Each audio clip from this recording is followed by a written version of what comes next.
नमस्कार। सवाल तो बनता है मैं आप सभी का स्वागत है और मैं हूं आपके साथ आयुष चित्रांश। यूपी में अब पांचवें चरण के चुनाव को लेकर के पूरी तरह से उत्तर प्रदेश तैयार हो चुका है। वैसे तो पांचवें चरण के लिए चुनाव प्रचार का शोर भी थम गया है, लेकिन पांचवें चरण के अंतिम दिन प्रचार प्रसार करने उतरे राजनेता चुनावी मैदान में उतरे हैं और जमकर गरजे हैं। बीजेपी के दिग्गजों ने आज प्रयागराज, अमेठी, अयोध्या इन सभी जगहों पर जनसभाओं को संबोधित किया है। तो अखिलेश यादव भी कार्यकर्ता सम्मेलन के जरिए पांचवें चरण के सियासी समीकरण को साध रहे हैं। सभी दलों के राजनेता यूपी में सरकार बनाने का दावा कर रहे हैं। कोई आतंकवाद और परिवारवाद के बहाने किसी पर निशाना साध रहा है, तो कोई महंगाई के मुद्दे को चुनावी मैदान में उछाल रहा है। तो अब पांचवें चरण के चुनाव को लेकर के तैयारियां पूरी हो चुकी हैं। 27 फरवरी को 12 जिलों की 61 सीटों पर मतदान होगा, जिसमें अयोध्या और अमेठी जैसे जिले भी शामिल हैं। तो अब पांचवें चरण में 692 प्रत्याशियों की किस्मत का फैसला होना है और पांचवें चरण में भगवान श्री राम की अयोध्या से लेकर के प्रयागराज और चित्रकूट जैसी धार्मिक नगरी में भी सत्ता पक्ष और विपक्ष के बीच सियासी संग्राम होगा। तो बीजेपी के लिए अपने दुर्ग को बचाए रखने की चुनौती है और अब देखना यह है कि पांचवें चरण में जनता का आशीर्वाद किसको मिलता है। चूंकि पार्टियां दावे खूब कर रही हैं, पार्टियों के द्वारा लगातार अपनी अपनी जीत के लिए जनता के बीच में जाकर के वोट की अपील हो रही है, लेकिन 4 चरण के समाप्त होते होते पार्टियां तो अब ये दावे भी कर रही हैं कि उनकी सरकार उत्तर प्रदेश के अंदर बन चुकी है और अब इसमें सीटों को और जोड़ना है, यानी कि प्रचंड बहुमत के साथ कौन सत्ता में वापसी कर रहा है। अब इसको लेकर के पार्टियां अपने अपने दावे कर रही हैं।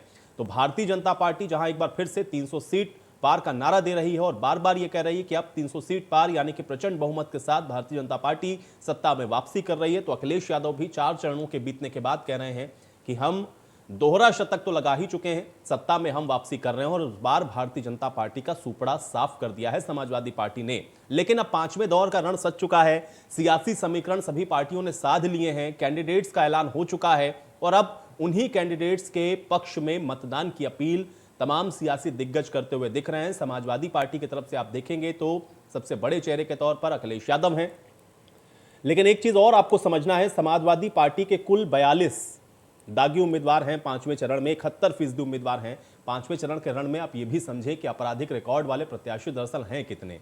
बीजेपी के 52 में से 25 उम्मीदवारों के खिलाफ आपराधिक मामले दर्ज हैं, यानी कि यहां पर भी आप देखेंगे कि दागी उम्मीदवारों को टिकट मिले हैं। बीएसपी और कांग्रेस दोनों के 61 में से 23 उम्मीदवार ऐसे हैं जिनके ऊपर कोई ना कोई मामला जरूर दर्ज है।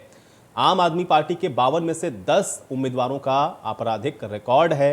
आम आदमी पार्टी भी आपको बता दें कि 403 सीटों पर अपने उम्मीदवारों के साथ चुनावी मैदान में इस बार है। अपना दल के भी जो 4 कैंडिडेट हैं उनमें भी मुकदमे हैं। 2 निर्दलीय विधायक इस बार राजनीतिक दल की तरफ से ही चुनाव लड़ रहे हैं, तो निर्दलीय विधायक भी इस बार राजनीतिक दल की तरफ से चुनावी मैदान में अपनी ताल ठोक रहे हैं। तो ये 5वां चरण है, समझें इसको कि क्यों ये महत्वपूर्ण है। कुंडा से विधायक रघुराज प्रताप सिंह और राजा भैया, इसके अलावा बाबागंज सुरक्षित सीट से विनोद सरोज, 2 निर्दलीय विधायक इस बार राजनीतिक दल के तौर पर चुनावी मैदान में हैं और ये दोनों जनसत्ता दल से ही अपना चुनाव लड़ रहे हैं, जो कि राजा भैया की पार्टी है। और ऐसे में अब देखना यह है कि 5वें चरण में सफलता किसको मिलती है, क्योंकि अगर 17 में आप देखेंगे तो यहां से जीत भारतीय जनता पार्टी को मिली थी, सर्वाधिक सीटें भारतीय जनता पार्टी ने, लेकिन अब इस बार 5वां जो चरण है, यानी कि ये जो 12 जिले हैं जिनमें 61 सीटों पर मतदान होना है, इस बार का ये 5वां चरण कैसा रहने वाला है और यहां 5वें चरण में पहुंचते पहुंचते पार्टियों के जो दावे हैं उनको जनता किस प्रकार से देख रही है और किसके पार्टी के दावों में कितना दम है, आज हम इसी पर चर्चा करते हैं। फिलहाल 2 मेहमान मेरे साथ जुड़े हुए हैं, उनका परिचय आपके साथ करवा देते हैं, फिर चर्चा में आगे बढ़ेंगे। मनोज मिश्रा जी हमको ज्वाइन कर रहे हैं, वरिष्ठ पत्रकार हैं। मनोज जी, बहुत स्वागत है आपका इस चर्चा में। और मानवेंद्र सिंह जी भी हमारे साथ जुड़े हुए हैं, बीजेपी के एमएलसी हैं आप। मानवेंद्र सिंह जी, आपका भी स्वागत है। मनोज जी, सबसे पहले मैं आपके पास आता हूं। एक वरिष्ठ पत्रकार होने के नाते, एक तो 4 चरण आपने देखे, लेकिन 5वें चरण में पहुंचते पहुंचते एक तो 17 से अगर हम तुलना करें तो आपको यहां पर क्या बदला हुआ दिखता है, और दूसरा ये है कि 5वां चरण जो दावे हो रहे हैं उसको आप किस प्रकार से देखते हैं? आपका एक रिएक्शन चाहूंगा मैं। नहीं, मुझे लगता है कि अगर आप कल प्रधानमंत्री या आज गृह मंत्री अमित शाह और या बाकी भारतीय जनता पार्टी के संगठन से लेकर के शासन से लेकर के जितने बड़े नेता हैं, ये 4थे चरण के बाद ये जो 5वां चरण कल 27 तारीख को होने जा रहा है, इसमें आप अगर चर्चा करें अयोध्या की, सुल्तानपुर की, या हम बात कर लें प्रयागराज की, जी जी या चित्रकूट की, जी। तो धर्म स्थली से लेकर के राजनीतिक स्थली तक एक बड़ा मायने रहा है इसका। और भारतीय जनता पार्टी 59 में आप देखिए, मतलब जो जिनका जीत का रिकॉर्ड रहा है, तो या ये कह सकते हैं कि अवध से, बुंदेलखंड से, पश्चिम उत्तर प्रदेश से अब आपके पूर्वांचल की शुरुआत हो गई। जी जी। कारण क्या है कि मैंने कहा था कि अयोध्या से चित्रकूट तक, तो चाहे राम मंदिर की बात हो, चाहे वो प्रयागराज की बात, प्रयागराज में जब प्रधानमंत्री की जब भी आते हैं, कुंभ की, मेले की, से अपनी 2017 की सीट कहे या 2017 का रिकॉर्ड रिपीट करने को लेकर के पूरी ताकत से और संगठन के साथ में, और थोड़ा विश्वास तो बढ़ा है। विश्वास की बात मैं इसलिए कर रहा हूं कि जैसे पश्चिमी उत्तर प्रदेश से वोटिंग पूर्वांचल की तरफ बढ़ रही है, भारतीय जनता पार्टी को लगता है कि हमारी नकारात्मकता खत्म हो रही है, सकारात्मक चीजें हमारे सामने हैं, और हम अपना 2014, 2017, 2019 का जो रिकॉर्ड रहा है, हम यहाँ से उसको दोहराएंगे। मानवेंद्र जी, आपका भी रिएक्शन चाहूंगा। देखिए, क्योंकि दावे तो खूब होते हैं, सभी पार्टियां अपने अपने दावे करती हैं, आप भी भारतीय जनता पार्टी की तरफ से आपके भी अपने दावे हैं, लेकिन ग्राउंड के ऊपर जो इस समय मुद्दे देख रहे हैं, खासतौर से जिस चरण में अब ये मतदान पहुंच रहा है, वहां पर एक तो आवारा पशु एक बड़ी समस्या, किसानों का मुद्दा भी वहां पर है, और अन्य विषय जो कि लगातार विपक्ष उठा रहा था। क्या आपको लग रहा है कि इस बार चुनौतियां हैं? 17 में जिस तरह से आप लोगों ने 51 सीटों को जीता था, क्या लग रहा है कि इस बार वैसी परिस्थितियां हैं या चैलेंजेस आपको दिखते हैं वहां पे? मानवेंद्र जी, आपका रिएक्शन चाहूंगा। चुनाव तो चैलेंज का ही नाम है, और हर चुनाव में चैलेंज होता है, लेकिन ये भारतीय जनता पार्टी के नेताओं की कुशलता है और जनता का आशीर्वाद है कि हर प्रकार के चैलेंज को हमने स्वीकार किया है, और उस चुनौती को स्वीकार करके हमने जीत है। जनता ने समर्थन दिया है मोदी जी को, जनता ने समर्थन दिया है योगी जी को, और उसी का परिणाम था कि 2014 में हम लोगों ने भारी बहुमत से जीते।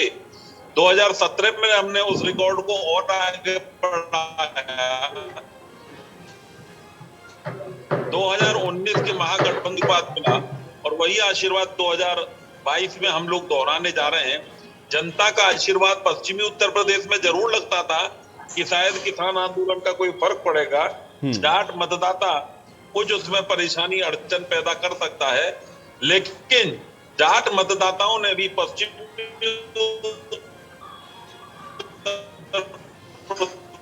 प्रदेश में भारतीय जनता और विश्वास, उसी का परिणाम है कि आज अखिलेश यादव हांफने लगे।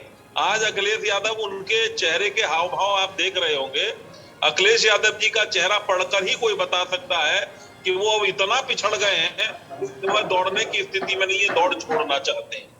तो यह जनता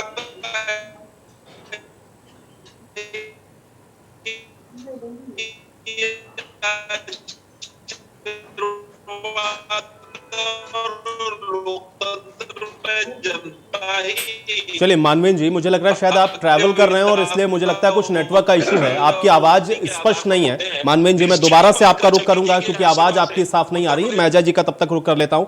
अजय जी, एक वरिष्ठ पत्रकार होने के नाते आपका भी मैं आकलन चाहूंगा। देखिए, मनोज जी ने तो कहा कि देखिए निश्चित तौर पर एक तो चुनौतियां तो थी, लेकिन अब जिस तरह से ये चरण आगे बढ़ रहे हैं, एक तो यहां पर भारतीय जनता पार्टी को ये वाला जो चरण शुरू होता है, 5वां, 6वां और 7वां, यहां से एज मिलना शुरू होता है। दूसरा ये है कि अब पॉजिटिव चीजें भी धीरे धीरे जो सरकार है उसने ट्रैक पर लाई है। क्या आप इस बात से इत्तेफाक रखते हैं अजय जी? आपको ऐसा लग रहा है कि यहां पर बहुत बड़ी चुनौती नहीं है भारतीय जनता पार्टी के लिए, या 17 से कुछ तस्वीर आपको बदली हुई नजर आती है? अजय जी, देखिए, जो शुरुआती चरण होते हैं वो बाकी के चरणों की जो है नींव रख देते हैं, और ये हमने हर चुनाव के अंदर देखा है कि जो पार्टी जो बढ़त हासिल कर लेती है या फिर कहें एक लहर जैसी बन जाती है या माहौल जैसा कुछ बन जाता है, वो आगे तक कायम रहता है।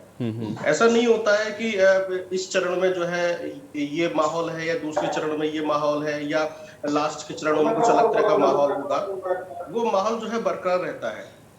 ऐसा ही कुछ हमने जो है पश्चिम बंगाल के चुनाव में भी देखा, और वो जो है आखिर तक बरकरार रहा। और जो जमीनी मुद्दे हैं उनको आप नजरअंदाज नहीं कर सकते हैं बिल्कुल भी, और वो उन्होंने असर डाला है। चाहे वो किसान आंदोलन का मुद्दा हो, उसने असर डाला। फिर पश्चिम उत्तर प्रदेश में जिस तरीके से मुस्लिम मतदाताओं का भी असर हमने देखा, उसमें बहुत सारे चीजों ने असर डाला है। चाहे वो सामाजिक सुरक्षा की भावना हो मुसलमानों के अंदर, जिसकी वजह से ये सब कुछ हुआ। ठीक है, हम करहल तक आ गए। करहल में हमने जो कुछ भी होते हुए देखा, और उसने जो है समाजवादी पार्टी को एक बूस्ट दिया। लेकिन मैं जो देखता हूं कि वहां पर जो बहुजन समाज पार्टी है, जिसको शुरू में कमतर आंका जा रहा था, और मैं शुरू से कह रहा था कि उसको इग्नोर ना करें, बाद में अमित शाह को जो है गृह मंत्री जो है उनको खुद कहना पड़ा कि आप उनको हल्के में ना लें। तो यानी कि इसके भी कुछ सियासी मायने हैं, उसको भी चर्चा करेंगे, इस स्टेटमेंट के क्या सियासी मायने हैं। लेकिन जो मैं देख रहा हूं, जो अब अवध में जिस तरीके से वोटिंग होगी, जहां पर पासी है, कुर्मी है, जो मतदाता है वो अपना वोट डालेंगे, और उसके बाद जो है वहां पर स्वामी प्रसाद मौर्य का भी प्रभाव है, वहां पर जो है चौहानों का भी प्रभाव है, दारा सिंह चौहान भी आए हैं इधर से, फिर जो है ओम प्रकाश राजभर भी है, वो भी अपना एक प्रभाव छोड़ते हैं। और ये उस तरह के एक जातिगत वोटर है जो किसी भी पार्टी की जो है दशा दिशा तय कर सकते हैं या जीत सुनिश्चित कर सकते हैं। पिछली बार ओम प्रकाश राजभर पिछली बार बीजेपी के साथ थे, स्वामी प्रसाद मौर्य बीजेपी से छूट कर इस तरफ आ गए हैं। तो उन्होंने जो एक सामाजिक समीकरण साधा है अखिलेश यादव ने, उसका फायदा जरूर होगा उनको, ऐसा उनको नजरअंदाज नहीं किया जा सकता है। तो बेसिक मुद्दे हैं, जैसे आवारा पशुओं का मामला है, वो एक बहुत बड़ा मुद्दा है। और जो चाहे वो महंगाई का मामला हो, बेरोजगारी का मामला हो, या स्वास्थ्य सेवाओं को लेकर मामला हो, या लॉ एंड ऑर्डर को लेकर मामला हो। आप लॉ एंड ऑर्डर पर बात करते हैं कि दूसरे तरीके से बात करते हैं, लेकिन एनसीआरबी के डाटा को झुटला नहीं सकते, और जो सिस्टम में करप्शन है उसको भी झुटला नहीं सकते हैं। वो कहने में बड़ा अच्छा लगता है, या टीवी डिबेट में प्रवक्ता अपनी बात जरूर रखते हैं, लेकिन जो ग्राउंड रियलिटी है जिसको जनता भोगती है वो जानती है। तो मुझे लगता है कि भारतीय जनता पार्टी को नुकसान है और नुकसान होगा। बाकी वो जो अन्न वाला जो मामला है, अन्न जो लाभार्थियों को जो अन्न दिया गया है, जो राशन पहुंचा है, वो कितना असर डालेगा इस चुनाव के अंदर, वो वोटर जो है कितना बीजेपी को वोट देगा, ये जो है चलेगा। तो मैं जो समझता हूँ समाजवादी पार्टी फायदे में है, और बसपा जो है गेम चेंजर के रूप में आ सकती है। उसको कितनी सीटें मिलेंगी जिसकी वजह से वो गेम चेंजर में आ सकती है। और वही जो है अमित शाह जी जो कह रहे हैं, वो यही कहना चाह रहे हैं कि जो दलित वोटर या ओबीसी या नॉन जाटा वोट जो छिटक रहा था, जो अखिलेश यादव जी की तरफ जा सकता है या कांग्रेस की तरफ जा सकता है, वो छिटक के जो है बीएसपी की तरफ आ जाए। बाद में आगे चल के कुछ शायद अलायंस की संभावनाएं वो तलाश सकते हैं, जो कि एक हवा भी है कि बीएसपी जो है बीजेपी के साथ मिलकर आगे जा सकती है। तो शायद उस वोट को भी साधने की कोशिश की गई है यहाँ पर, क्योंकि अब वही जातिगत वोटों की बात हो। जैसा मैंने मनोज जी देखिए, अजय जी का आकलन बिल्कुल अलग है। एक तो वो बीएसपी को कह रहे हैं कि आप उसको बिल्कुल भी ऐसा नहीं है कि आप उसको बिल्कुल नकार दीजिए, उसको आप कहीं अब सीन में ही मत लाइए। और दूसरा ये है, उनका कहना ये भी है कि ग्राउंड रियलिटी ये है कि कुछ मुद्दे ऐसे हैं जिसको आप नकार नहीं सकते हैं, इसलिए जो प्रदर्शन 17 में था वो निश्चित तौर पर उस पर कहीं ना कहीं असर होगा, और बहुत संभव है कि इसका जो फायदा है वो समाजवादी पार्टी को मिल जाए। मनोज जी।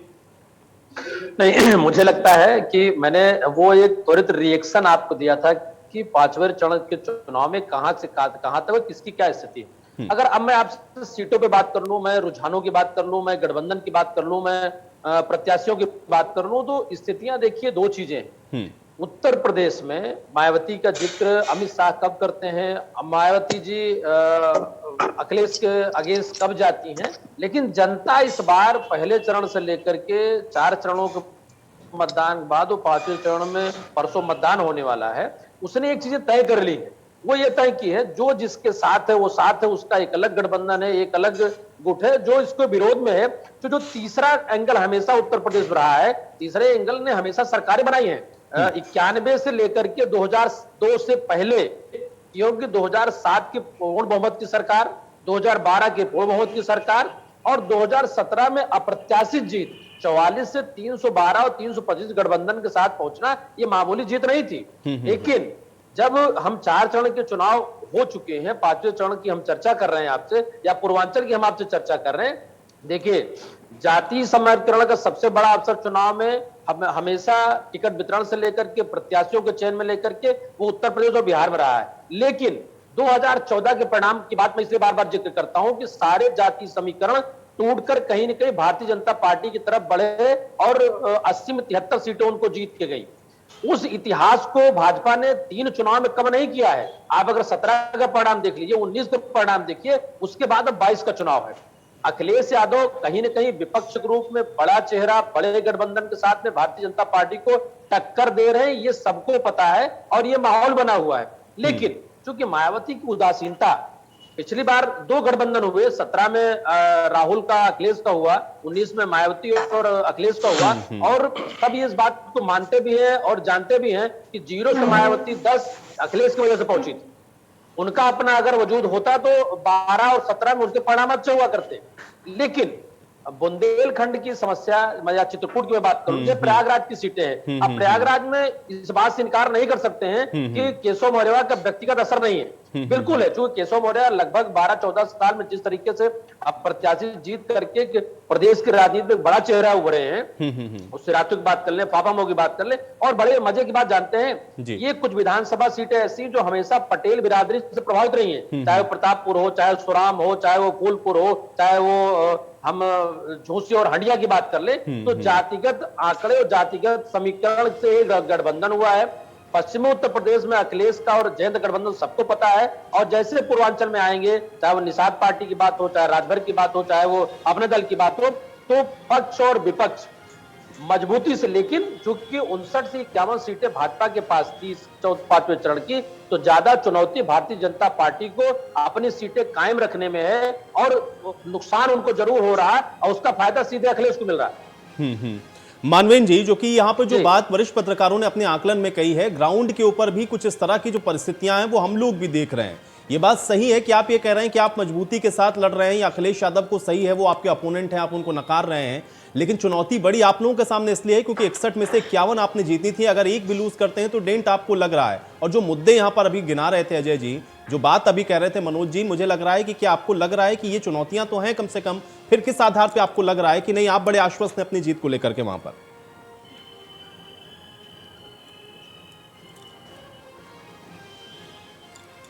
मानवेंद्र जी, आपको आवाज मिल रही है? चुनौतियां तो हर चुनाव में होती है, प्रधान का चुनाव होता है उसमें भी चुनौती होती है, क्योंकि चुनाव होता है, जब तक परिणाम नहीं आता तब तक जीत नहीं मानी जाती है, और इसलिए चुनौती तो हम भी मानते हैं कि हर चुनाव में है। लेकिन यह चुनौती जनता के विश्वास के कारण है, जो हर घर में नल मिला है, 24 घंटे बिजली मिली है, किसानों के सिंचाई के लिए मुफ्त बिजली मिल रही है, मेडिकल कॉलेज बने हैं, 5 एक्सप्रेस वे बने हैं, माँ बहन बेटियों की इज्जत आबरू सुरक्षित हुई है, भूमाफिया जेलों के अंदर है, और सबको कोरोना में उत्तराखंड लाइव 2 बार मिला है, उन्हें दान मिली है, उनको चना मिला है, उत्तराखंड लाइव मिला है, और सबको लैपटॉप मिल रहे हैं, 4.5 लाख नियुक्तियां हुई है। ये सारी चीजें बेसिक रूप से है, और योगी जी ने कहा भी है कि ये हाथ में उनके विकास की चाबी और दूसरे हाथ में बुलडोजर के भूमाफियों के लिए। तो इसके कारण से उत्तर प्रदेश निश्चित रूप से जानिए कि हम पहले वाले को ही दोहराने वाले।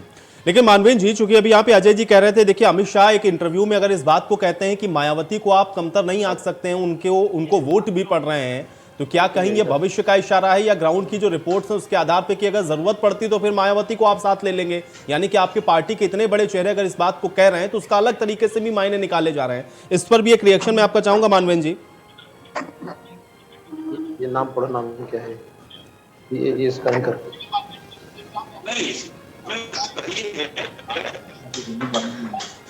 ऐसा है प्रबल है, अतुल लिखा क्या है कि अमित शाह किसी को नकारा नहीं है, चुनाव में सब कहते हैं, और मायावती जी के पास अपना एक कोर वोट बैंक है, उस कोर वोट बैंक को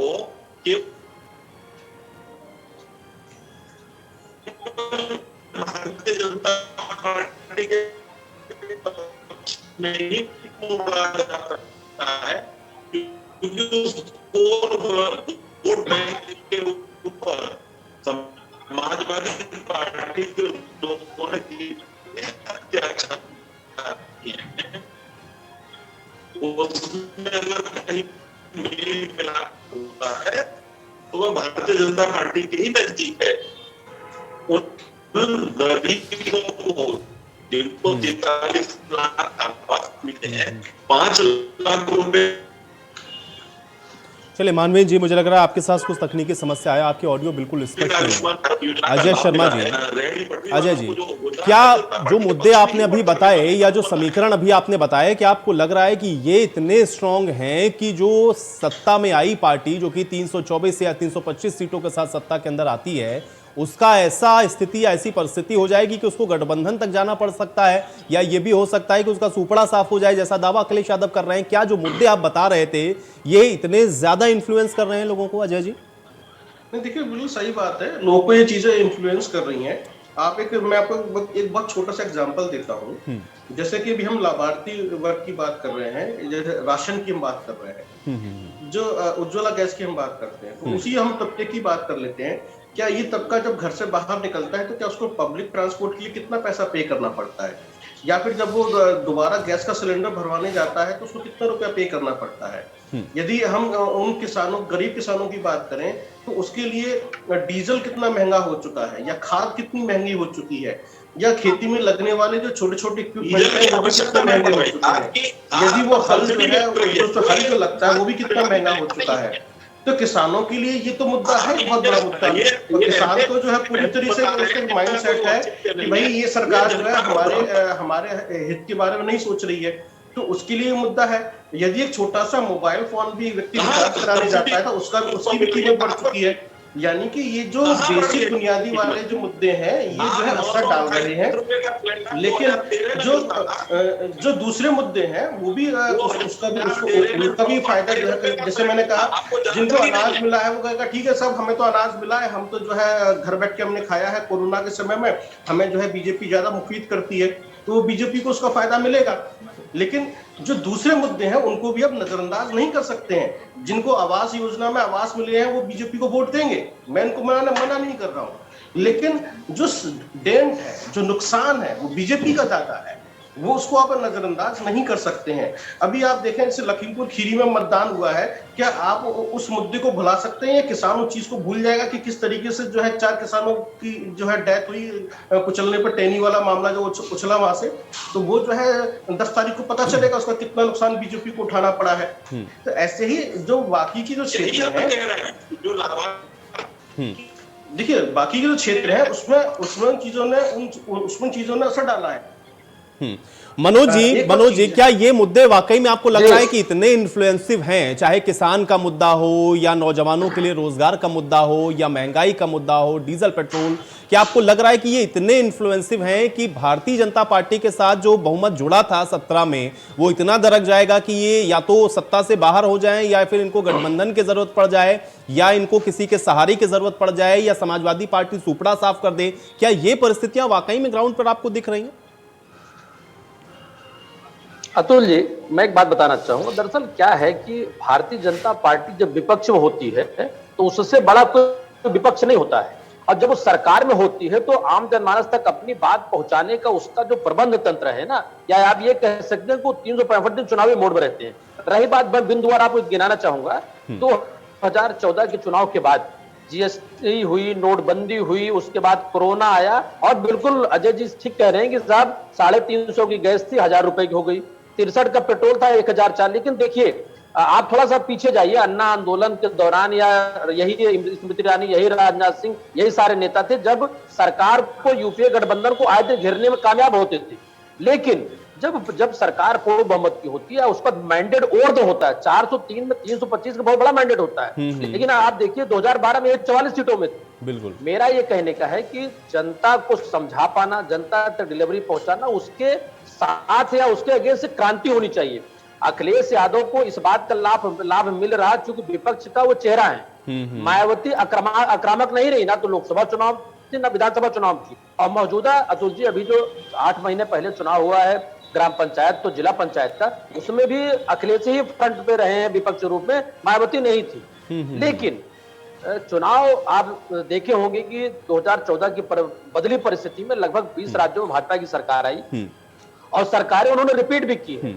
जो मुद्दे चाहे बिल्कुल, वो लेकिन मनोज जी विकास फिर के हों, इसका इस रोजगार। आकलन को अगर मैं इस तरह से देखूं, क्योंकि अगर देखिए सत्ता को परिवर्तन करना है तो कम से कम हम लोग को वोटिंग परसेंटेज तो बढ़ता हुआ दिखना चाहिए था ना, क्योंकि प्रचंड बहुमत की अतुल जी, सरकार को हटाना है तो प्रचंड हमको दिखना चाहिए था कि वोटिंग भी हो रही है, वो तो दिखता नहीं है। उदासीनता ये दिख रही है कि हाँ, जो 62% 64 थे वो वहां तक भी नहीं पहुंच पा रहे हैं। फिर ये किस आधार पर आकलन है कि ये सत्ता की वापसी हो जाएगी या सत्ता से हटा दिया जाएगा, बेदखल हो जाएंगे, इसका आकलन कैसे आप फिर करेंगे, क्योंकि वो दिख तो नहीं रहा ग्राउंड के ऊपर। अतुल जी, मैं लगभग हम और आप दोनों लोगों ने 2500 डिबेट बंगाल चुनाव पे भी की थी और उसमें हमने बड़े क्लियर का बात, आज मैं जो थोड़ा समय दीजिए मैं जरूर पिक्चर क्लियर करूंगा। जी जी जी। मैंने कहा ना कि सरकार को हटाने की कोई क्रांति ऐसी सड़क पे नहीं आई है कि जो सीधे 325 से वो बहुमत तक ना पहुंच पाए। ये परिणाम तो हम जब 10 तारीख को मतगणना बैठेंगे तब देख लेंगे। लेकिन उत्तर प्रदेश में 32 सालों में कोई सरकार रिपीट नहीं हुई है, ये भी एक इतिहास रहा है। भारतीय जनता पार्टी या योगी या मोदी इस इतिहास को तोड़ने के लिए, रिपीट करने के लिए जिस तरीके से लड़ना चाहिए वो बेहतर प्रयास कर रहे हैं। लेकिन चूंकि आपने कहा कि वोट ऑफ परसेंटेज, देखिए वोट ऑफ परसेंटेज जब कभी बहुत ज्यादा हो जाता है तो लोग कहते हैं जनता सरकार के खिलाफ थी। लेकिन चुनावी गणित में क्या होता है कि 2 और 2 4 कभी नहीं होता, 2 और 2 या तो 5 होता है या 2 और 2 3 होता है। तो 2 और 2 5 वाले में जहां 50% वोटिंग, जहां 60% वोटिंग हुई है, जैसे लखीमपुर खीरी का जिक्र कर ले या पश्चिम उत्तर प्रदेश का जिक्र कर ले, जो लोग सरकार से नाराज हैं वो कहीं ना कहीं अखिलेश गठबंधन के साथ में हैं। जो लोग सरकार के, या ये कहिए कि भारतीय जनता पार्टी के पास विजन है, जैसे वो डिलीवर करने में, वो राम मंदिर को, 370 को, हर चीज को बनाने में उनसे ज्यादा भारत किसी को नहीं हासिल है। आप बताइए कैराना में या मुजफ्फरनगर हमने आपने देश के गृह मंत्री को पर्चे बांटते देखा है, और वहीं दूसरी तरफ पूरा पूर्वोत्तर राज्य छिन गया और लोग रैलियों की तरफ गए, राहुल गांधी कोई रैली नहीं की। तो अतुल भाई, अब जो बचे खुचे 3 चरण हैं इसमें भारतीय जनता पार्टी अपनी पूरी ताकत लगा देगी। लेकिन जातीय समीकरण पूर्वोत्तर में ज्यादा हावी है, मतलब पूर्वांचल में हम इनको इनकार नहीं कर सकते। अपना दल से लेकर, राजभर से लेकर, वीआईपी से लेकर, या जैसे अभी अजय जी कह रहे थे साहब, चाहे वो केशव प्रसाद मौर्य हो, चाहे वो साक्य हो, चाहे वो सैनी हो, सबका असर है। लेकिन उन सब के बावजूद इस बार उत्तर प्रदेश में चुनाव 2 लोगों के बीच में हो रहा है, पक्ष और विपक्ष में, या ये कह सकते हैं कि कमल वर्सेस साइकिल है। इसलिए अन्य पार्टियां जो खेल बिगाड़ने का काम करती थी या खेल बनाने का काम करती हैं, उन पर जनता भरोसा अभी तक नहीं दिखा रही है। जी अजय जी, देखिए बिल्कुल सही बात कर रहे हैं मनोज जी। और इसमें एक चीज और हमें समझनी होगी कि जो पिक्चर आ रही है कि अभी होर्डिंग से जो है, ये जो मुख्यमंत्री हैं योगी आदित्यनाथ, उनके फोटो गायब हो गए, सिर्फ देश के प्रधानमंत्री नरेंद्र मोदी जी का फोटो है वहां पर, जो बता रहा है कि किस तरह की छटपटाहट है या किस तरह की एक स्ट्रेटेजी दोबारा अपनाई गई है। यानी कि अब चेहरे बदल गए हैं वोट के लिए वो वहां पर। तो ये बीजेपी जानती है अच्छे तरीके से कि उनको डेंट मिल रहा है, उनको नुकसान में है, और वो उसी छटपटाहट की वजह से रणनीतियां चेंज हो रही हैं। तो ये हमें नहीं भूलना चाहिए। और दूसरा, जिस तरीके से लोग लामबंद हो रहे हैं, तो यहाँ पे जो इस बार का जो चुनाव है, जो हम सीधे सीधे देख रहे हैं, वो किसी को जिताने के लिए नहीं हो रहा है, किसी को हराने के लिए हो रहा है कि हमें इनको हराना है, इससे अब इस बार हमें बाहर जाना है। लेकिन अजय जी, इसमें मैं एक सवाल ये जोड़ूंगा कि मुझे बताइए कि उसमें नया जुड़ क्या रहा है, क्योंकि अगर हम लोग देखते हैं 2012 में समाजवादी पार्टी का अब तक का सर्वोच्च जो प्रदर्शन था वो 224 सीटों का था। अब मुझे ये बताइए कि ऐसा क्या जुड़ गया समाजवादी पार्टी के साथ, क्योंकि जो लाइनें हम लोग देख रहे हैं, जो एमवाई फैक्टर है वो हमेशा रहा है समाजवादी पार्टी के साथ में। अब उसमें नया ऐसा क्या जुड़ा जो आपको लग रहा है कि इतनी प्रचंड बहुमत हो जाएगा या फिर ये सत्ता से बेदखल कर देंगे, जो दावे समाजवादी पार्टी कर रही है? ये भी तो समझना पड़ेगा ना अजय। देखिए, इसको थोड़ा समझ लेते हैं। पहले क्या होता था कि कुछ जो हम मुस्लिम मतदाताओं की बात करते हैं, तो पहले कुछ मुस्लिम जो वोट था वो बीएसपी की तरफ भी चला जाता था। तो वही बात तो अजय जी कही अमित शाह ने कि वो आप उसको हल्के में मत आंकिए, वो वहां अभी भी स्प्लिट हो रहा है। नहीं, वो अब वो मुस्लिम जो वोट है वो सीधे सीधे जो है एक चैलेंजर के पास जा रहा है। चैलेंजर जो है वो समाजवादी पार्टी है कि भाई जो बीजेपी को चैलेंज कर रही है, पावरफुल है, जो उसको हरा सकती है। तो वो जो एक वोट स्प्लिट हुआ और वो बीएसपी से खिसक के कहां चला गया, समाजवादी पार्टी की तरफ। तो यानी कि उनको वहां फायदा हो रहा है। दूसरा, एक वो वोटर जो कि इन्फ्लुएंस वोटर है, चाहे हम वो उसको एक ऐसा कहें नॉन जाटा वोटर है या ओबीसी है, जो किसी भी तरफ चला जा सकता है, जिनकी प्राथमिकताएं समय के अनुसार बदल सकती हैं। ये वही वोटर है जिसने जो है बहन जी को भी जिताया 2007 में। उसके बाद जो है जब अखिलेश यादव आए तो उनको भी भरपूर समर्थन दिया, ठीक है साहब इस बार आपको समर्थन देते हैं, और वो जीत कर आए। जब वहां पर उनको निराशा हुई और उनकी चीजें पूरी नहीं हुई तो उन्होंने जो है उठाकर जो है सीधे बीजेपी को वोट दिया, और हमने उसको 325 सीटों के रूप में कन्वर्ट होते हुए देखा। और वहां पर बीएसपी और सपा जो है हक्की बक्की रह गई। ये हुआ क्या?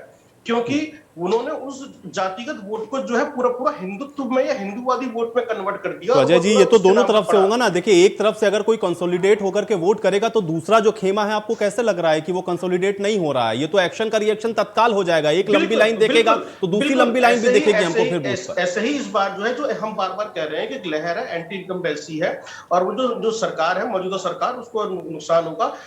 वोटिंग का पैटर्न समझने की कोशिश करें कि वोटिंग पैटर्न अब ऐसा नहीं हो रहा है कि वो थोड़ा इधर चला गया, थोड़ा उधर चला गया। अब जो वोटिंग पैटर्न है वो एक तरफ जा रहा है। तो इसीलिए शुरू से जो हम पहले चरण से लेकर आखिर तक जो हम देख रहे हैं वो पैटर्न उसी पैटर्न पे चलता चला आ रहा है। यहाँ पर इसीलिए मैं बीजेपी को बार बार नुकसान में देख रहा हूं। और नहीं, नुकसान वाली बात देखिए आपकी ठीक है। देखिए, वो तो जब आपका गिलास पूरा भरा हुआ है तो उसमें तो पानी छलकेगा ही छलकेगा। ये तो बिल्कुल सही बात है आपकी कि अगर 325 सीटें उसको दोहरा पाना तो वाकई में बड़ा मुश्किल है। डेंट लेकिन इतना लग जाएगा कि सत्ता से बाहर हो जाएगी। इतने कोर इशू अगर हैं, अगर इतने कोर इशू हैं तो फिर ग्राउंड पर दिखना चाहिए। क्योंकि अजय जी, मैं भी बहुत सारे क्षेत्रों में गया हूं, ये बात सही है, समाजवादी पार्टी को लेकर के कुछ पॉजिटिव चीजें हैं, लेकिन ऐसा मुझे नहीं दिखा कि अगर मैंने 10 आदमी से बात की हो तो उसमें 10 का 10 ये कह रहा हो कि नहीं हम समाजवादी पार्टी को ही वोट करने वाले। नहीं, 10 में 10 तो नहीं, टक्कर बराबर की है। हो सकता है, देखिए मैं फिर कहूंगा, हो सकता है जैसे बिहार में तेजस्वी यादव के साथ हुआ था और नेक टू नेक फाइट हुई थी, और आने वाले समय में कुछ भी हो सकता है। लेकिन आप ये भी देखें, यदि हम वोट परसेंटेज की बात करते हैं, जैसे कि बात हो रही थी, मनोज जी डिस्कस कर रहे थे इस बारे में कि वोटिंग जो है ग्रामीण क्षेत्रों में ज्यादा हुई है और शहरी क्षेत्रों में कम हुई है। तो यानी कि जो एक इन्फ्लुएंस वोटर था, जो या फिर जो यूं कहें कि जो पसंद करता था बीजेपी को, या वो मिडिल क्लास आदमी जो ज्यादा पसंद कर रहा था, जो जिसको लग रहा था कि बहुत बड़ा बदलाव आएगा, सबका विकास आएगा, उसने उसके अंदर उदासीनता आई और वो वोट डालने नहीं निकला। अब ये किस तरह का वोटर था जो वोट डालने नहीं निकला है घर से बाहर, वो भी एक शोध का विषय है। उस पर भी चर्चाएं होंगी 10 मार्च के बाद में कि आखिरकार ये कहाँ हुआ, कैसे हुआ और किस पार्टी को इसका नुकसान उठाना पड़ा। ऐसे ही मेरी कुछ लोगों से बातचीत हुई तो उन्होंने कहा कि इस बार अच्छा ये है कि इस बार हमें शहरी वोटर भी जो है मिल रहा है, तो ये समाजवादी पार्टी के लिए फायदा है कि शहरी वोटर भी मिल रहा है। तो कुछ ऐसे लोग भी वोट दे रहे हैं जो कह रहे हैं कि मनोज जी मुझे बताइए, एक तो अजय जी ने एक तो एंटी इनकम्बेंसी वाली बात कही कि आपको लग रहा है कि एंटी इनकम्बेंसी, देखिए कोई भी सरकार है तो वो तो निश्चित तौर पर है, लेकिन उस स्तर पर क्या आपको नजर आ रही है उत्तर प्रदेश के अंदर? और दूसरा ये है कि मेरा सवाल आपसे भी यही है कि 12 में जब हम सर्वोच्च प्रदर्शन हम जब देखते हैं समाजवादी पार्टी का, तब वो 224 सीट का होता है। इस बार ऐसा क्या हो रहा है? क्या इतने बड़े कोई इशू हैं जो आपको लग रहा है कि जनता को ये लग रहा है कि नहीं, सत्ता से बाहर कर देना चाहिए भारतीय जनता पार्टी को? अतुल जी, देखिए इस बार जो सबसे बड़ी बात, मैं थोड़ा सकारात्मक अखिलेश जी करूं। अखिलेश जी क्या हुआ कि विपक्ष का चेहरा बन चुके हैं और विपक्ष का चेहरा बनने से उनको इस बात का लाभ मिल रहा है कि जो सरकार के साथ नहीं है वो अखिलेश जी के साथ है। लेकिन चूंकि 403 विधानसभा है और 403 विधानसभा में जीतने के लिए सरकार बनाने के 202 चाहिए, 325 नहीं चाहिए। 30% लगभग वोट मायावती को 2007 में मिले थे। मायावती भी पूर्ण बहुमत की सरकार थी। 2012 में कमोवेश ऐसा कुछ खास नहीं था, लेकिन पूर्ण बहुमत सरकार समाजवादी पार्टी की आई। और 2017 चूंकि 2014 का असर था, मोदी लहर थी और उत्तर प्रदेश में जो 15 साल बाद भारतीय जनता पार्टी सरकार आई थी 2002 के बाद।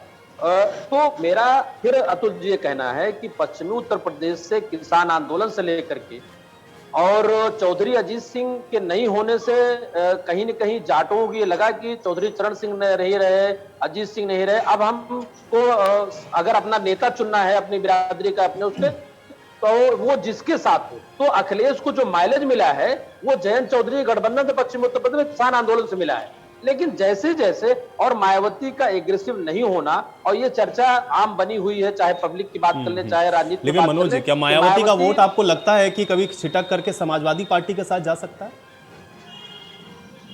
नहीं, अगर अतुल जी ये मैं वही कहने वाला था, अगर ऐसा होना होता तो 2000 मतलब सपने में भी हम या अजय जी आप नहीं सोच सकते थे कि कभी मायावती और अखिलेश या मायावती मुलायम का गठबंधन होगा तो बाकी सारी पार्टियों की जमानत जब्त हो जाएगी, लेकिन ऐसा नहीं हुआ। कारण ये नहीं हुआ क्योंकि जो जातीय समीकरण उत्तर प्रदेश में काम कर रहे थे, वो दलित, पिछड़ा, अति दलित, वो ये कहीं न कहीं हिंदुत्व के नाम पे वो भारतीय जनता पार्टी के साथ जब 2014 में जुड़े तो वो वापस नहीं जा पाए, और यही कारण था कि मायावती कमजोर होती चली गई।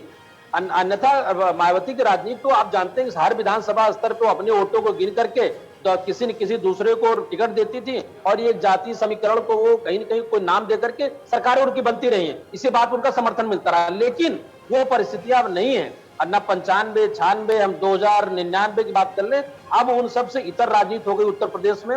और ये मैं एक बात कहूंगा, सरकार किसकी बने इससे फर्क नहीं पड़ता है, लेकिन ये प्रदेश के लिए अच्छा है कि अगर दो पार्टियों के बीच में चुनाव होता है, पक्ष विपक्ष होता है, तो बहुत ज्यादा बार्गेनिंग का मौका नहीं मिला। वरना इसी प्रदेश में हमने 3-3 दिन के मुख्यमंत्री देखते हैं। कभी हमने वो भी दौर था जब तरुणराम पाल और कल्याण सिंह और बहुत चीजें रही हैं, मामला कोर्ट तक गया है केवल त्रिपाठी। तो मेरा ये कहना है अतुल जी कि भारतीय जनता पार्टी को नुकसान हो रहा है। कारण ये कि जब आप एकदम चरम पे होते हैं, जब आप पीक में होते हैं, 80 में 73 या 403, 325 में होते हैं, लेकिन नुकसान कितना होता है। और 47 सीटों से अखिलेश यादव गठबंधन क्या 202 या 250 पहुंच जाता है, ये तो तय होगा 10 तारीख को मतगणना के दौरान। लेकिन उत्तर प्रदेश में पहली बार विधानसभा का चुनाव पक्ष वर्सेस विपक्ष हो रहा है, और पूर्वांचल में भी कड़ी टक्कर है। हम विधानसभा वाइज चाहे बात कर लें या चाहे हम मंडल स्तर पे बात कर लें, सीटों नहीं, लेकिन मनोज जी इसमें दोनों चुनाव को हमको देखना पड़ेगा ना। मनोज जी देखिए, 17 में हमने देखा कि अखिलेश यादव कांग्रेस पार्टी के साथ गए। मुझे लगता है कि कांग्रेस पार्टी का तो हर एक कॉन्स्टिट्यूएंसी में एक वोट बैंक है उनका, उसको आप नकार नहीं सकते हैं। उसके बाद हम लोगों ने 19 में देखा, जिसका जिक्र अभी आप कर रहे थे, कि वो मायावती के साथ चले गए। वो तो अब तक का उत्तर प्रदेश के लिहाज से हम देखें तो सबसे बड़ा गठबंधन था। लेकिन उन दोनों के बावजूद भी अगर सफलता ना मिल रही हो, तो इस बार चाहे जयंत चौधरी के साथ जा रहे हो, फिर चाहे महान दल के साथ हो, या फिर ओम प्रकाश राजभर के साथ हो, कि आपको लग रहा है कि ये उतना डेंट कर पाएंगे जितना दावा अखिलेश यादव कर रहे हैं? अतुल जी देखिए, क्या होता है कि वही जनता है जो भारतीय जनता पार्टी को 44 से 325 पहुंचाई। तो जनता में मैंने कहा वो क्रांति नहीं दिख रही कि भारतीय जनता पार्टी को सिरे सुखाल फेंकने जा रही है। अन्ना ही कोई ऐसे बहुत एलिगेशन इनके पार्टी के नेताओं पे, नेतृत्व पे, मंत्रियों पे लगे हैं। लेकिन चूंकि पीछे भी हमने आपसे ये बात कही थी कि जब लड़ाई दो लोगों के बीच में होती है, जहां की ट्रायंगल हमेशा काम करता रहा। जैसे अतुल जी बताऊं आपको, बहुत सारी सीटें ऐसी हैं जहां पे अगर कांग्रेस का वोट बढ़ेगा वहां भाजपा का नुकसान होगा, जहां पर मायावती को वोट बढ़ेगा वहां सीधे सपा का नुकसान होगा।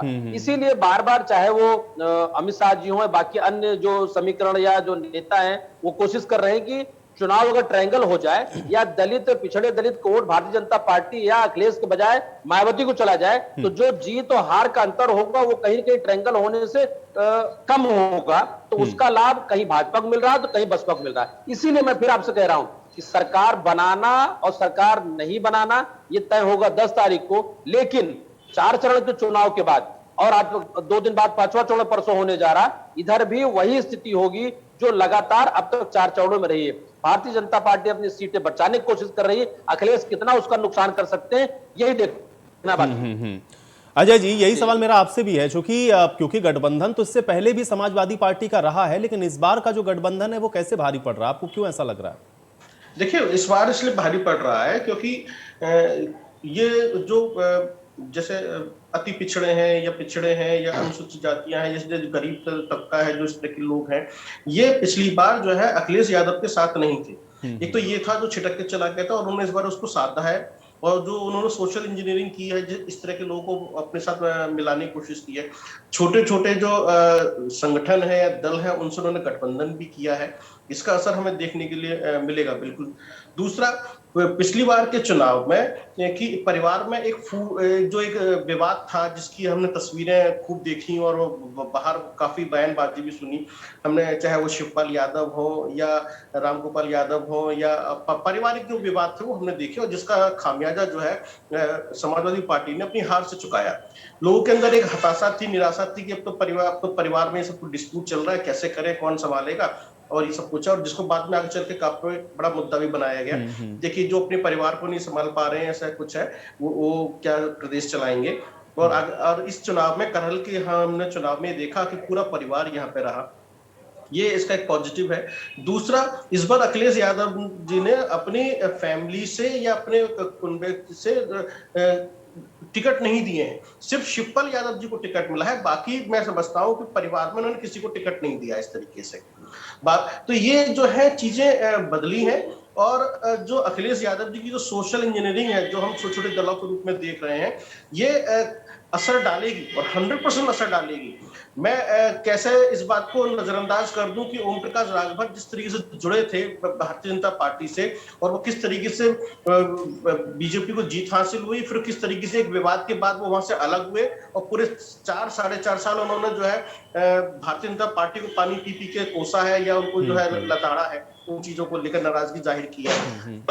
आज वही ओम प्रकाश राजभर जो उनके साथ आके खड़े हो गए, क्योंकि ओम प्रकाश राजभर जितना एक लगभग 19 विधानसभा सीटों पर जो है अपना प्रभाव छोड़ते हैं, जहां तक मेरी जानकारी में है, आप उनको कैसे नजरअंदाज कर देंगे, या उन वोटरों को कैसे नजरअंदाज कर देंगे जो कि एक किसी की भी सत्ता को, किसी को सत्ता से बेदखल कर सकते हैं या सत्ता में ला सकते हैं। तो यहाँ पर ये चेंज आया है, और ये अखिलेश यादव जी ने इस बार करके दिखाया है। आप देखें, सबसे पहले उन्होंने जो काम शुरू किया वो पूर्वांचल में किया, पहले पूर्वांचल में जमीन तैयार की। पश्चिम उत्तर प्रदेश में तो बाद में पहुंचे हैं। पश्चिम उत्तर प्रदेश में तो उनको पता था कि ग्राउंड तैयार है, वहां पर अच्छे जाकर जयंत चौधरी से उनको अपना अलायंस करना है, और उसके बाद जो है अपना शुरू हो जाना है।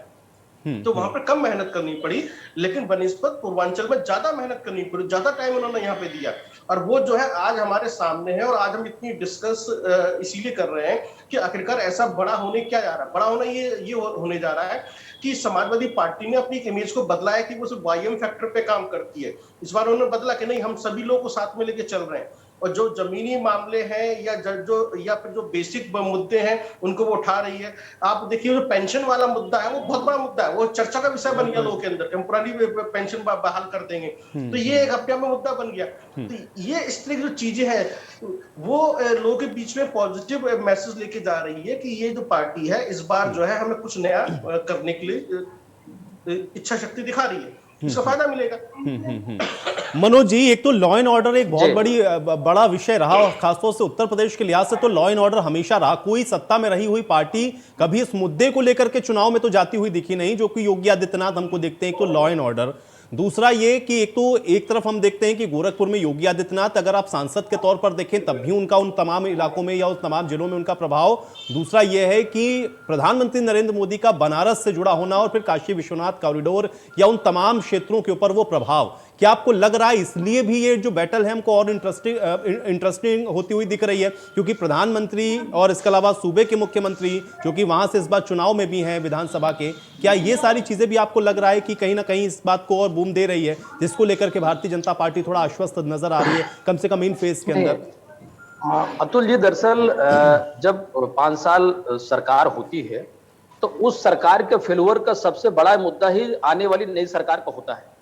जैसे आपने लॉ एंड ऑर्डर की बात की, तो 2012 से 2017 कई मुद्दे ऐसे थे जो कहीं न कहीं अखिलेश के काम पर या अखिलेश के बेहतर चरित्र पर भारी पड़ गए, चाहे वो अमर सिंह हो, आजम खां हो, शिवपाल यादव हो, या राम गोपाल हो, या ये कह सकते हैं कि उस समय ये लग रहा था कि मुलायम सिंह यादव ने अखिलेश को थाली में सत्ता सौंपी है। बहुत सारे आरोप थे, जबकि मैंने ये कई बार देखा है कि अखिलेश यादव उन सब चीजों से बचने की कोशिश की, अपराधियों को टिकट नहीं देना या मंच पे लाने से कोशिश किए, और लगातार इसका विरोध करते रहे। भारतीय जनता पार्टी को लगा कि यूपी में अगर उसको मौका मिला सरकार में तो किन किन मुद्दों को हिट करेगी। यही उसने पॉलिसी केंद्र में की थी, मनमोहन सिंह का केस, यही उसने राज्यों में तय कर ली कि हमको क्या क्या करना है। रही बात जो दूसरा सवाल आपका है कि चाहे वो बनारस का कॉरिडोर हो, अयोध्या का मंदिर हो, देखिए बनारस कॉरिडोर, या जब 2014 में मोदी जी को चुनाव लड़ना हुआ तो बनारस उन्होंने इसलिए तय किया कि बनारस के जरिए, उत्तर प्रदेश के जरिए, पूर्वांचल के जरिए उनको दिल्ली मजबूत करना, और प्रदेश में या देश में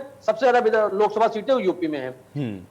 लेकिन वहीं दूसरी तरफ अतुल जी एक अच्छी बात क्या रही कि मुलायम सिंह, भले देखिए उत्तर प्रदेश में 91 के बाद लगातार मुख्यमंत्री पश्चिम उत्तर प्रदेश को होता रहा, राम प्रकाश गुप्ता, और अगर हम राजनाथ सिंह को छोड़ दें तो मायावती पश्चिम उत्तर प्रदेश से, मुलायम सिंह पश्चिम उत्तर प्रदेश से, भारतीय जनता पार्टी में कल्याण सिंह पश्चिम उत्तर प्रदेश से। लेकिन उसके बावजूद भी मुलायम सिंह को ज्यादा समर्थन पूर्वांचल से हमेशा मिलता रहा है, हर विधानसभा स्तर पर यहां से मजबूत रहे।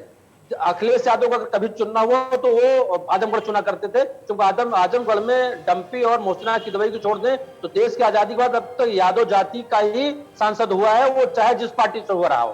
तो मेरा ये कहना है कि जातीय समीकरण के साथ भारतीय जनता पार्टी को कटघरे में खड़ा करने को लेकर के, जैसे अभी अजय जी कह रहे थे, पार्टियां भले कम खड़ा कर पाए, लेकिन जो एक जनता का या जो ये कह सकते कन्विंस करने का अभी वही वजह रही कि अब तक जो भाजपा के सामने अखिलेश यादव बड़े नेता के रूप में उभरे हैं, बड़े विपक्ष के रूप में उभरे हैं, या आप दूसरे शब्दों में ये कह सकते हैं कि जो सरकार को चुनौती दे रहे हैं, इस बार से इनकार नहीं कर सकते, कुछ चुनौती दे रहे हैं। और ये भी हो सकता है कि सफलता, देखिए आज सफलता असफलता में कोई बहुत बड़ी गैपिंग नहीं है, लेकिन जातीय समीकरण, आज विकास, हिंदू और बहुत सारे मुद्दे हैं, और रोज हम लगातार बयानों में देख रहे हैं। जैसे मैं प्रयागराज की बात कर लूं, प्रयागराज जब मैं बार बार चीजें करता हूं कि प्रयागराज बड़ा मंडल है, 12 सीटें, अब शहर उत्तरी में अनुग्रह नारायण सिंह किसी पार्टी में रहे, निर्दलीय लड़ेंगे, तब भी उनका अपना बड़ा व्यक्तिगत प्रभाव है जी। तो इसी तरीके से रामपूजन पटेल हुआ करते थे, ज्योतिरमण सिंह हुआ करते थे, मैं इन सब का नाम ले रहा हूं अतुल जी, जो पूर्वांचल में, प्रयागराज में, बनारस में या इनका जातिगत समीकरण बहुत मजबूत था। लेकिन जैसे गोरखपुर बाबा जब बीजेपी में नहीं थे हिंदू वाहिनी को लेकर के, तो ये लोग भारतीय जनता पार्टी के साथ थे। तो और रही बात राजभर की, अजय मैं बताना चाहूंगा आपको कि राजभर तो हमेशा जब भी भारतीय जनता पार्टी के साथ में थे, विधान परिषद से लेकर राज्यसभा से लेकर के सब चीजें दिल्ली में तय करते थे। और राजभर का से अखिलेश को फायदा नहीं होगा, बल्कि अखिलेश से ज्यादा फायदा राजभर को होने जा रहा है। भारतीय जनता पार्टी से ज्यादा फायदा राजभर को हुआ था, राजभर से भाजपा को कोई फायदा खास नहीं हुआ था। लेकिन अब चूंकि ये पार्टियां हैं जिनको लगता है कि जब तक हम ये क्षेत्रीय और उप जातीय नेताओं के घुटने नहीं टेकेंगे और 18, 20, 15 सीटें इनको नहीं देंगे, आपको बताएं कि ये लोग अपनी सीटें इस बार में बेचे हैं। मुझे कहने में कोई गुरेज नहीं, चाहे निषाद पार्टी हो, चाहे राजभर पार्टी हो या अपना दल हो, आप देख लीजिए इनके प्रत्याशी किन किन पार्टियों के हैं। जिनको सपा और भाजपा से अतुल जी टिकट नहीं मिला, वो इन पार्टियों के प्रत्याशी हैं। लेकिन अब चूंकि जनता है, जनता किसको चुनती है, किसकी सरकार बनती है, ये सब बात का विषय है। लेकिन भारतीय जनता पार्टी और समाजवादी पार्टी दोनों अपने गठबंधन के जरिए आने वाले 3 चरणों में जरूर, चूंकि भाजपा बहुत चरम पे, इसलिए भाजपा को नुकसान होगा, सीटें भी कम होंगी। अब अखिलेश कितना हासिल कर पाते हैं ये अभी आना या तय करना बाकी। लेकिन मनोज जी, क्योंकि 17 में तो योगी आदित्यनाथ का चेहरा तो था नहीं, और नरेंद्र मोदी के नाम पे हम लोगों ने देखा कि चुनाव लड़ा गया, लेकिन इस बार जिस फैक्टर को रख रही है भारतीय जनता पार्टी, कि आपको नहीं लग रहा कि इससे कुछ एज मिल रहा है, या इसका लग रहा है कि आपको नुकसान हो रहा है भारतीय जनता पार्टी को? अतुल जी देखिए, मैं फिर कह दूं कि शुरुआती दौर में भारतीय जनता पार्टी हर प्रदेश में उस चेहरे को आगे करती है, लेकिन उसको लगता है कि अभी भी उसके पास ब्रांड एक ही है, मोदी। जैसे अभी अजय जी ने शुरुआत में कहा था कि होर्डिंगों से या बाकी जगहों से मोदी जी और योगी जी गायब हो गए, मोदी जैसे, तो मोदी के नाम पर अभी भी कश्मीर से कन्याकुमारी तक चार्म है, लोग उनको पसंद करते हैं, लोग उनको वोट देते हैं। नहीं तो गठबंधन की सरकारें हमेशा बनती रही हैं, वोट बहुमत की सरकार इंदिरा गांधी के बाद केंद्र में सपना हुआ करता था किसी को बनना, किसी की बनेगी, लेकिन वो सपना भी भाजपा का मोदी के जरिए पूरा हुआ है। तो योगी ब्रांड है, हिंदू ब्रांड, इसमें इनकार नहीं कर सकते, लेकिन मोदी जी के सामने अभी भी अगर तुलना की जाएगी तो भाजपा को जीत दिलाने का या भाजपा को सत्ता दिलाने का काम अभी भी अमित शाह और मोदी के हाथ में ही। चलिए, आप लोग के इसी आंकलन के साथ मैं चर्चा यहीं समाप्त करूंगा। आप दोनों लोग का बहुत शुक्रिया अपना समय निकालने के लिए, आज इस चर्चा का हिस्सा बनने के लिए। आज सवाल तो बनता है मेरे साथ फिलहाल इतना ही।